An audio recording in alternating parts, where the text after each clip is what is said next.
تكون من الخطباء البارعين المساطع في زمنه وفي عصره. الله يرقيك. بعد هذه الخطبات الممتازة ندعو خطيبا رابعا الحافظ حماد أحمد فليقدم ويقدم خطبته حول موضوع الاعتصام بحبل الله. الحافظ محمد أحمد.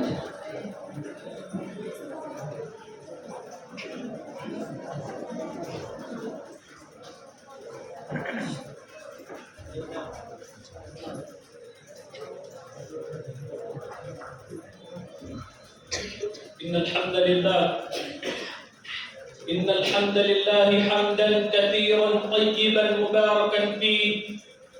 الحمد لله على جميع نعمائه وعلى جزيل آلائه، والصلاة والسلام على أشرف الأنبياء والمرسلين وعلى آله وأصحابه أجمعين. أما بعد، رئيس الحفل المبجل والضيوف الأكارم والأساتذة الأجلاء وزملاء الأعزاء، إني أريد أن ألقي بين أيديكم خطبة عربية سهلة حول الموضوع المحدد: الأمة بأشد الحاجة اليوم إلى الوحدة.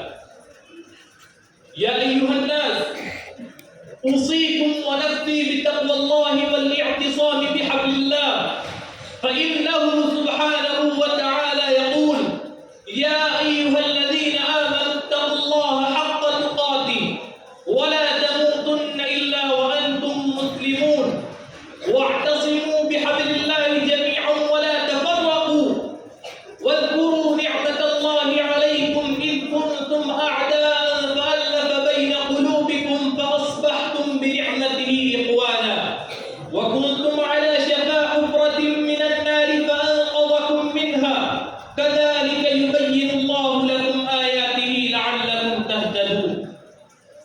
أيها الإخوة المسلمون، الوضع الذي يعيش فيه المسلمون اليوم ويرضونه ليس مما يليق بهم ويجدر بشأنهم، وليس مما يتفق مع رسالتهم وأهدافهم التي يتبنونها. ذلك أن المسلمين لا يعيشون كأمة ذات تاريخ عظيم وماض مشرق، بل إنهم أصبحوا اليوم متشتت الشمل متفرق الأهواء والاتجاهات متعارض الطرق والغايات، حيث لا تجمعهم وحدتهم السابقة، الوحدة التي تنبع من الإيمان بالله ورسوله والطاعة لهما، الوحدة التي تصدر من أعماق قلب المؤمن. فالمسلمون كلهم كجسد واحد، إذا اشتكى منه عضو تداعى له سائر الجسد بالحمى والسهر. والمؤمن للمؤمن كالبنيان يشد بعضه بعضا. أيها الإخوة المسلمون، إنكم على علم جم بأن الإسلام دين وحدة وتضامن ودين ألفة وتعاون، إنه دين السلام والحب والوئام، والمسلمون كلهم أعضاء أسرة واحدة وأجزاء وحدة لا انفصام لها، إذ لا فضل لعربي على عجمي، ولا لعجمي على عربي، ولا لأبيض على أسود، ولا لأسود على أبيض، إلا بالتقوى.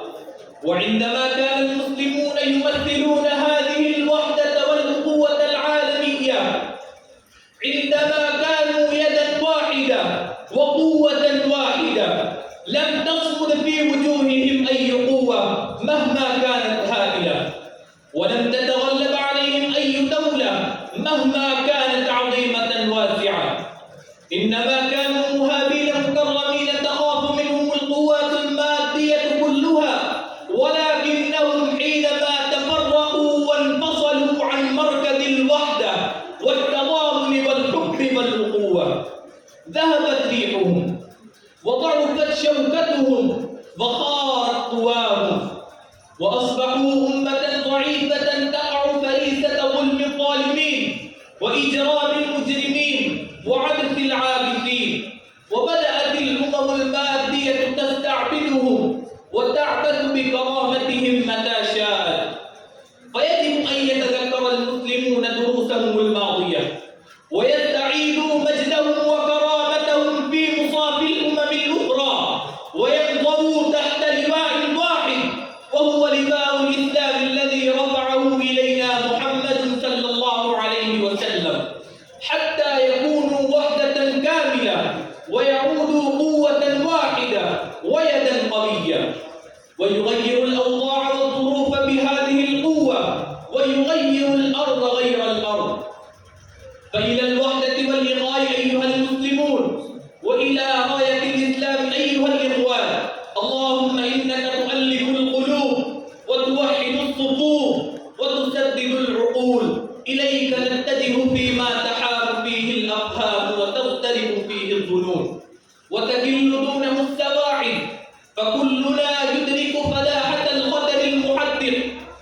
وكلنا يحس بلوعات الهزيمة، وكلنا يرى عاقبة الفرقة والانشقاق.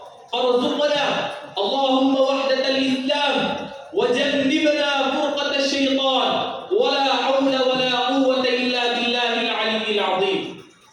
وجاء فيما رواه مسلم عن أبي هريرة رضي الله عنه قال: قال رسول الله صلى الله عليه وسلم: إن الله يرضى لكم ثلاثة ويسخط لكم ثلاثة: يرضى لكم أن تعبدوه ولا تشركوا به شيئا، وأن تعتصموا بحبل الله جميعا ولا تفرقوا، وأن تناصحوا من والله الله أمركم. ويسخط لكم قيل وقال، وكثرة السؤال، وإضاعة المال. ومثل رسول الله صلى الله عليه وسلم وحدة المسلمين وتضامنهم فقال: مثل المؤمنين في توادهم وتراحمهم وتعاطفهم كمثل الجسد الواحد إذا اشتكى منه عضو تداعى له سائر الجسد بالحمى والسهر. فاتقوا الله تعالى أيها الناس، واشكروه على ما أنعم به عليكم من نعمة الإسلام، فإن الدين عند الله الإسلام. أكتفي بهذه الكلمات، وآخر دعوانا أن الحمد لله رب العالمين.